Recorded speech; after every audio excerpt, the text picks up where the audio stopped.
বঙ্গবন্ধুর নাম ততদিন রবে কেন? 56,000 বর্গ মাইলের বাংলাদেশটাকে স্বাধীন করেছিল বঙ্গবন্ধু, এজন্য তাকে মানা যায়। আজ আমিও চ্যালেঞ্জ করে বলি, 56,000 বর্গ মাইলকে স্বাধীন করার জন্য যদি বঙ্গবন্ধুকে মানা যায়, গোটা বিশ্বের স্বাধীনতার স্থপতি বিশ্ব নবীকে আগে মানা দরকার।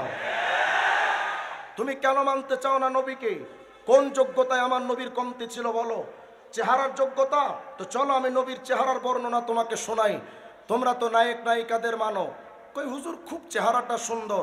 হ্যাঁ, আমি বিশ্বাস করি তোমার নায়ক নায়িকার চেহারা হেব্বি গুড সুন্দর, কিন্তু তোমার নায়ক নায়িকার চেহারা ওগুলো বাস্তবতার খেলা নয়, ওগুলো মেকআপ আর আইলানা মাস্কারা লিপস্টিকের খেলা।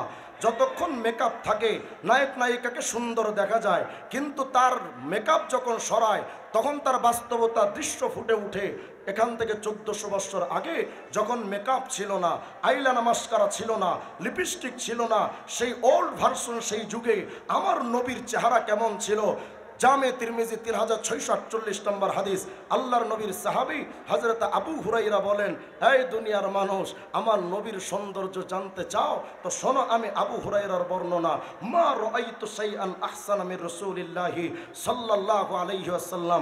আমি আবু হুরায়রা আমার দুই নয়ন যুগলে এই বিশ্ব ভূমণ্ডলে আমার নবী, আমার প্রেম সম্রাট, আমার কলিজার টুকরা, আসমানের নিচে জমিনের উপরে আমার নবীর চাইতে এত সুন্দর, এত চমৎকার, এত চমৎপ্রদ, এত সৌন্দর্যমণ্ডিত ব্যক্তিত্ব আমি আবু হুরায়রা আমার নজরে পড়ে নাই।